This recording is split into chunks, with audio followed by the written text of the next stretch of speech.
Good day, everyone. You are welcome to today's session. My name is Ezun Emanuela, and as you can see with me here, we have two pretty faces. They will be joining me on today's session. They will be my colleagues for today. So today we'll be talking about a very crucial topic. In essence, we'll be creating awareness regarding a particular topic. But before we delve into today's topic, I would like to introduce my colleagues to you. Hello, my name is Olubanke Akimolayo. Good afternoon, my name is Okelare Mary. Nice to have you, Miss Banke and Miss Mary. So moving forward, over the years, people tend to have a misconceived opinion about making a will. A will, as I always say, is a legal document that passes on one's desire. But people tend to view it from the angle that whenever you think about making a will, you are trying to imply that death is close or you are invoking death. However, our discussion today will be to invalidate such thoughts. So this brings us to this question: is a will a wish for death? We will be taking our time to answer this question and also create awareness regarding the importance of a will. So I would like to throw this question to my colleagues here and hear from them what they feel about this question. Miss Mary, I would like to ask you this question: is a will a wish for death? Well, a will is not a wish for death, in my opinion. That the answer would be no, because I feel I see it as it's an opinion that most people carry around. Once people ask you, have you made your will? The first thing that comes to their mind is, you want me to die, and you want me to die, then you can inherit all my properties. So it's a huge misconception, and people should veer away from that concept, because really it's doing more harm than good.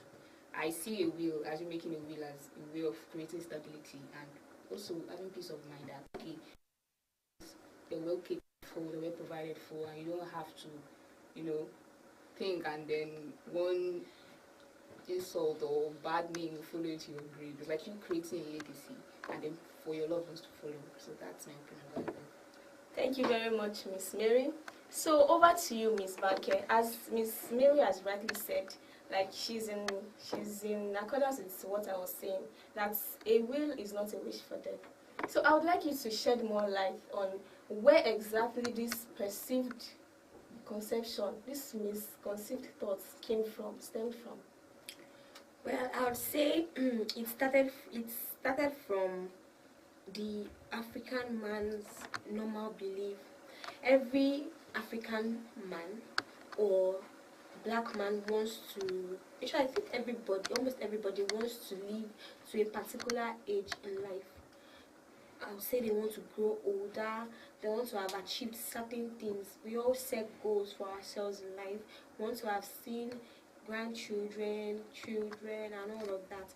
So these things build together because we we already have a set ambition for ourselves for life. We even have a particular way we want to die. Most people always pray that I don't want to die a painful death, a painless death. Maybe I'm sleeping, then I go to die.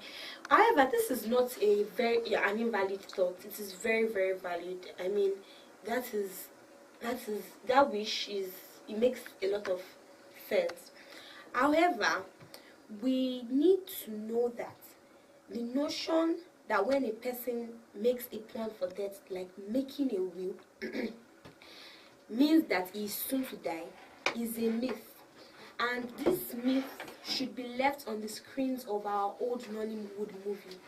I mean, we've seen in our old Nollywood movies where there's a chief that is about to die, is always on his deathbed, and it is at that point in time that he remembers to make his will. Then he would now call his lawyers, then he would now make the will, and then shortly after he dies.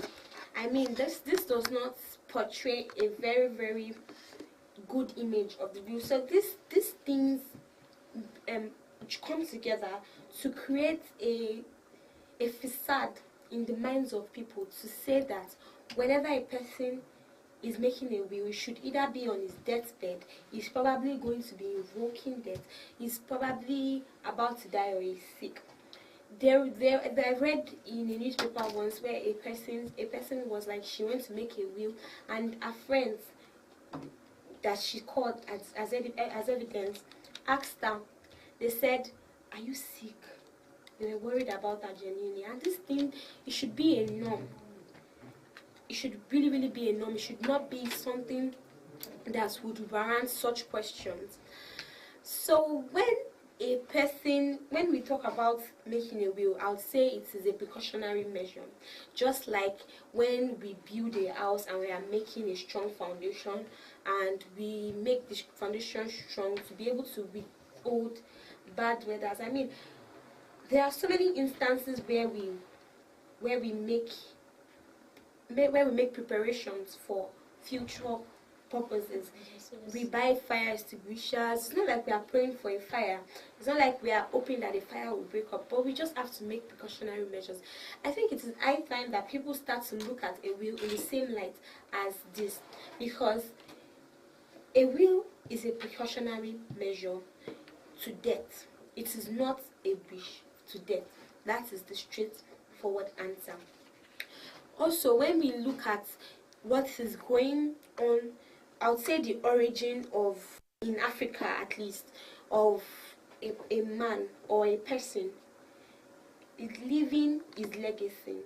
This has been in existence. It is deep in our roots, and now, following modern trends, following how things are to be done, this thing it's just the same. It's just documented. You see, in our ancestors, they would take their they'll take their first son or their friend. They would show him his land. I mean, a will is also used to show children or people that are to be left behind in case of death. Emphasis of in case of death. The properties that you would have. In a will, you would have to state your properties, and in those times, they would physically take these persons to their properties, show them the extent to which property is, and they would as well even go as far as telling the person that, oh, this is my wish for my children when I pass along. I do not want this particular child to inherit out of my property. I want this particular person to inherit out of my property. I do not want you guys to do a particular thing, because a will could be used to leave instructions as well. You would see in the olden days, you see them say to each other, I don't want any of my children to leave their own towns. I don't want any of my children to move to a particular place or to marry a particular tribe. Say, for instance, I'll say something very funny. Maybe a father stands up and say, oh, there is this particular tribe to the east that has offended me. I don't want any of my children's words or in the future and now to marry into that trend. They even pass on traditions in wills. It is at this time they will tell them stories of how their life in their family has been and how it must be followed. These things are wills. These are desires of how they want these legacies in the family to continue to go. And I'll say that in these times, they've been able to create a means that is very, very similar to wills. Now that we are in a modern setting, I feel like we should also follow the modern way. We are in globalization and exposure and all of that. We cannot still stay in the olden life. We have left so many of these things behind. We cannot say we want to hold on to one particular ways, because as we'll still see later on, that these things have their own disadvantages if we decide to leave them in the old way. So the only difference between what our forefathers would have done and what we are currently doing is the fact that it is being documented. It's almost so close to the same thing. So when I say that this thinking thinking, this way of thinking has no roots in us as blacks, because this is how we think, but this is not who we are, because we've always done it. The only roots I think exist is fear and only Nollywood, where the chief is dying, as I've said earlier. So these things should be, is a rootless belief, and we should try to do away with them. I'd say also, when you see a person, I'll stop talking about the roots now and I'll talk about what happens in a day-to-day life. Okay. Can I, before you move on, Ms. Banke has taken us back. She has traced the background of a will, and from what she has said, she simply summarized it that the making of a will is not a modern development. It has happened in the past, and the only difference between then and now is that it is documented.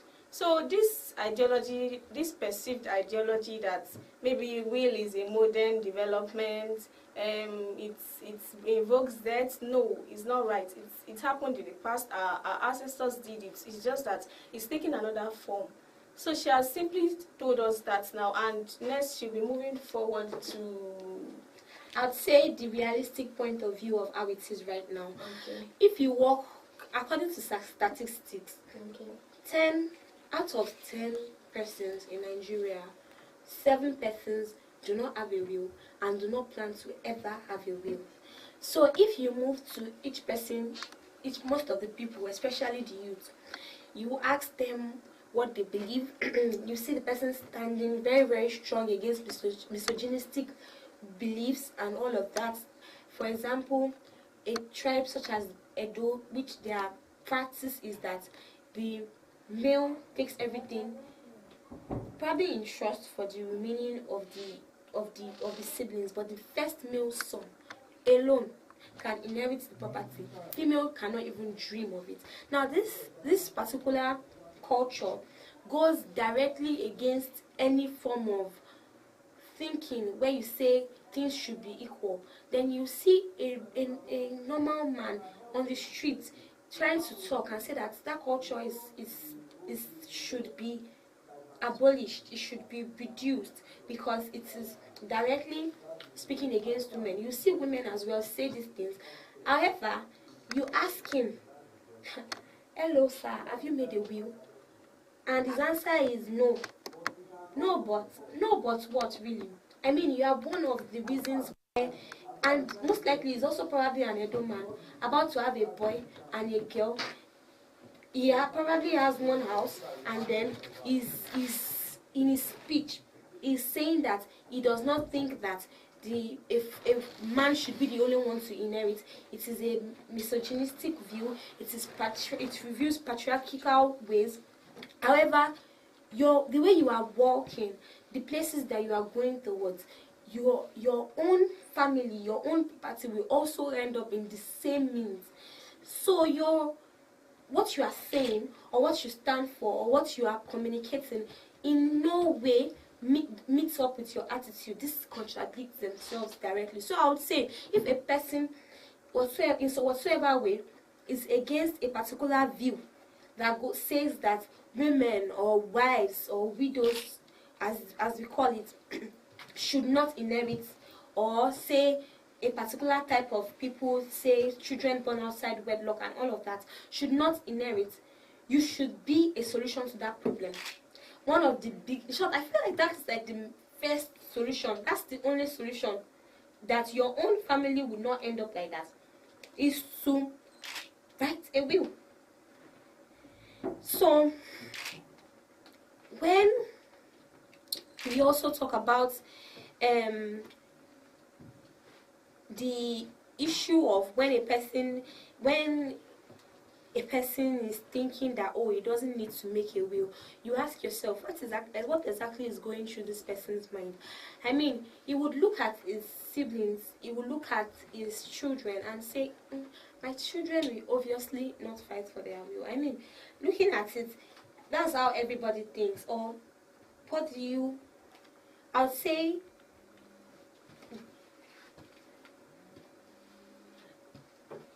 that is how almost everybody thinks, which is a very valid way of thinking. However, in life, many things happen that affects that affects the direction of things. You might obviously not plan to be a child that is going to do the opposite. However, there are so many things that could contribute to these things. We can say the rise and fall of the economy. We can say the people falling victims of fraud, desperation, unforeseen circumstances, even sense of entitlement. When a person is a child that feels entitled, he feels, oh, okay, I cleaned up for my father more than you did. I was always here, you were always over there. You never really saw, father, I should get more than you should. I think I should get everything. You should not even get anything. Oh, you are a child that has seen the love of father more. Father spent more money on you. What are you still doing with his property? I feel like he never really sent me to school. I should have more of it. Now I feel these are questions that should be decided in the will. You would think that your words will obviously not think like that. They are good to one another. That doesn't mean they are any less good to one another. However, this is the art of man. And if we search our minds deeply, we are just like this. So many things could happen that could turn things upside down. And usually, whenever there is no law, there is no remedy. If you have not made any form of distinction, explanation on how things should go, things will go anyhow. And that's just point blank fact. So, I'd also say that when a person dies intestate, which is to die without a will, his property will be divested according to the rules of intestacy, which is usually the culture of the deceased. Now, and this means that it could be in a way that you either like or you don't like. And in most of the times, trust me, it gets messy. So, these things would add up for me to say that a will should be made. Thank you. Thank you very much, Miss Banke. So I would like to throw a question to Miss Mary. Miss Mary, what would you say generally about people's reactions towards these statements? When you make a statement to them that you have a will, what would you say about it? And the second is, how would you rate people's reactions to this question pertaining to wills? I feel like, number one, the reactions don't amaze me, because sometimes the way a person's mindset is already developed, at times where you come from, it differs. So there's some people that will grow up in kind of environment that making a will is a normal thing for them. Like they know that, oh, since their parents have properties, lots of properties, and then it's be like, okay, it's not really nice to have a will and all of that. But then if you go up with that mindset of, oh, not making a will and all of that, and like she said, like Ms. Banker said, out of Nollywood, when you watch those Nollywood movies and they'll be like, even in the same Nollywood, we see the controversies that arise when people don't make their will. In the movies, you can see that people things get diabolical and all sorts. They start fighting, hatred. So their reaction really doesn't amaze me. I just feel like people really need to change their views about it. They should accept it. Things are evolving. And now you can even write it down. You should feel happy that, oh, I'm writing on my instructions and people are going to follow it. Like, that should be like giving an edge. So it should be encouraged. Thank you very much, Miss Mary. And I hope you guys are having a nice time, because I'm actually having a nice time here. So moving forward, we've discussed the background. We've touched so many areas within some couple of minutes that we've used there, and we're able to trace the origin of wills and the origin of this misconception. Ms. Banker pointed us to areas where some even think, some out of neglect or ignorance, because they don't think about it, that they assume that the properties that will be left behind will go to their children automatically, or the children will have the interest of the siblings at hand, and that's not it. It's not supposed. Don't assume. Just just make sure you do what is right. Due diligence. Yes, thank you, Ms. Banke. So, moving on, we have to like talk about the importance of having a will. Because, like I said earlier, this session is to create awareness in some kind of way. So, we'll be talking about the importance. So, it will motivate us in a way to get our wills. So, the first importance that I have here that I'll be discussing is that a will serve as a medium for communication. In essence, a will speaks. It speaks after death. I will summarize it in just one statement, that a will speaks after death. How does it speak? It says so many things. A will, in a will, you can decide to disclose the numbers of properties you have, even the ones that your children don't know about. Something you can't say after death, the will is saying it. That was why I said it is a medium for communication after death. It will communicate to your children, loved ones, even people outside family circle that are your beneficiaries. It communicates to them the assets that you possess. It even goes as far as distributing these assets according to your desires, though. It's according to your desires, because you'll be the one. A testator is the one who makes the will. It is not done on behalf of someone. So basically, your will is a reflection of your thoughts and your desires. So a will communicates your desires after death. It speaks about your properties. It distributes your properties to your children, to your loved ones, to your parents, to family members, neighbors, people outside your circle, even children out of wedlock. You can, in your will, make specific arrangements for your burial. We've seen cases like that. Am I right, Miss Mary? Oh, yes. We've seen cases like that whereby someone who puts in his will that, okay, because I know the kind of children I have, and I know their means, I know how they are surviving, maybe they should just do this simple burial for me. And we've seen some wealthy men too that in their will, the instructions they give is they want something very large. Yes. They want this person to be in attendance. They want this person to be in attendance. I want to be celebrated. Yes, that's true. Yes. That's something. It depends on the Miss individual. Banker, Yes, you've heard of such yes. situations, Yes, right? I have. Yes, so a will does so many things. So part of communication, a will also appoints people. It appoints people to roles in life. These roles that I'm talking about is the roles of a guardian to minor children, the roles of an administrator, and the roles of executors of an estate. Guardians simply means those people that have been appointed by the testator to take good care of their children after their demise. We all know that though death is inevitable, and we all know that, but we tend to act oblivious to that. We want to believe that, okay, 120, we have to live till 120, and anything can happen. Nothing is certain. So when you make provisions for your minor children, you're in the right place. You use your will to communicate with your children. You know who your children will like to stay with. You know what your children can tolerate, and you know the better person to appoint there. So in your will, you can communicate the guardian you want for your child, executors of your estate, people that you trust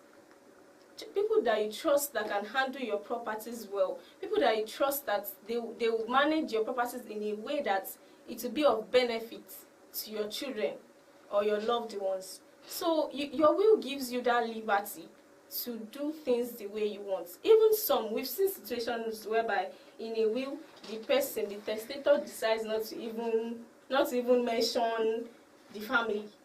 Maybe the person is appointing someone outside the family circle as an executor. It's not the person's fault. It's not the testator's fault. It simply shows that the testator knows what that person is capable of doing. I might be very sure that, okay, maybe my neighbor is going to distribute this property in a way that maybe me, so I will not distribute it. You know that, okay, you're in a better place. You are in a better position to know that this, my friend, can run away with my money. this my friend can take care of. So we know these things. Moving on, a testator can also choose to include someone outside the family circle as a beneficiary. I already said that it's part of communicating. A will communicates things. It communicates desires, instructions, even it passes properties. So a will does not necessarily has to do with like properties, just strictly properties. No. Sometimes what you desire and for yourself, maybe after death, after life, or what you desire for your property. So I'll be showing it to my colleagues too, because I know they will have few things to add concerning the importance of a will. So Ms. Banke will go first. Ms. Banke, please can you take us on another journey? A will is important in that it would reduce the amount of times and the frequencies that the beneficiaries to the will or the descendants of the deceased will have to approach the court. They won't have to become frequent people, there won't be conflict and all of that. Okay, thank you very much, Ms. Banke. Ms. Banke really made a very good point, because in this life, we all know that most of the issues in court most times is from family property. Who is family head? Who is this person? Why is uncle this one taking this large amount of kenekon? That's because a will was not put in place. But if the testator can put all these things in his will, it will just prevent the family from going through the messy processes of courts. Miss Mary, so what? Just like Ms. Banker said too, it's time consuming, and then when you also have to consider the legal costs, before you hire the lawyer, you go to court, you file the case. I mean, even the properties don't start to deplete, and they're like, it's not even reducing me. What's left to share?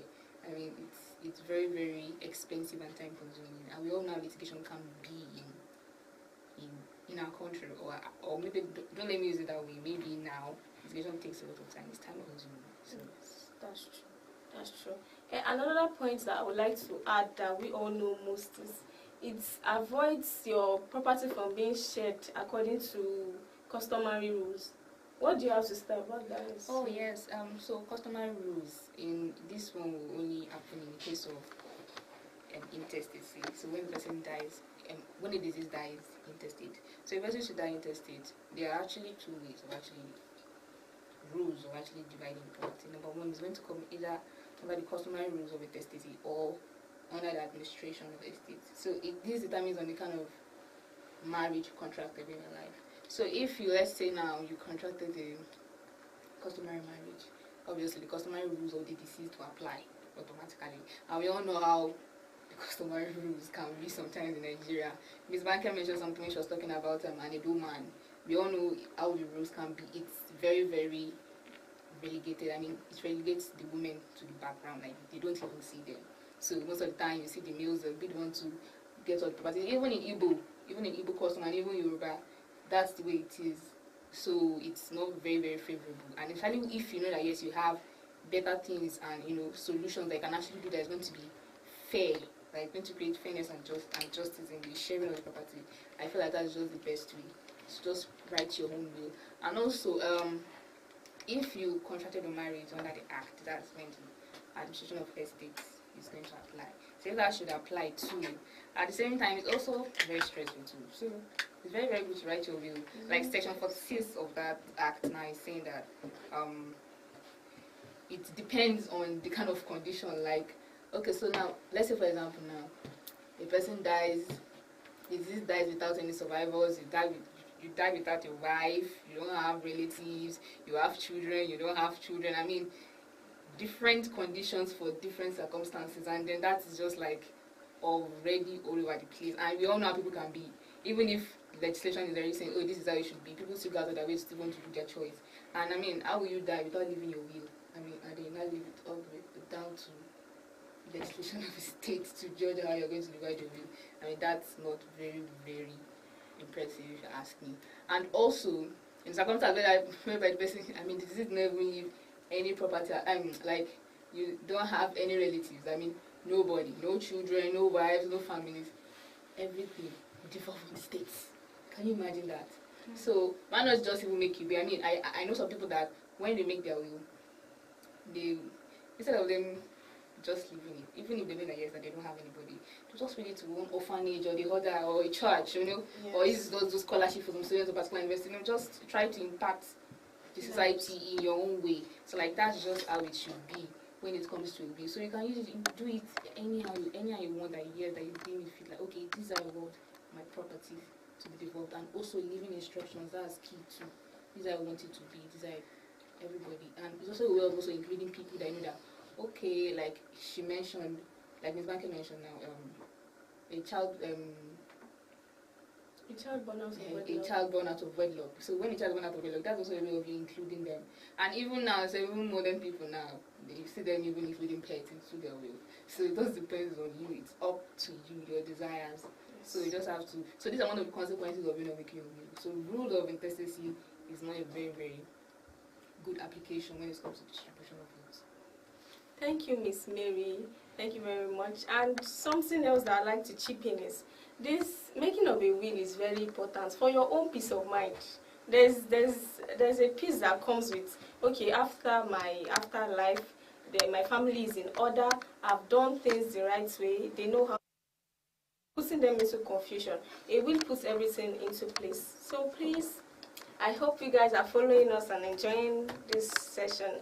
So the next question that comes to your mind is, when is it the right time to make a will?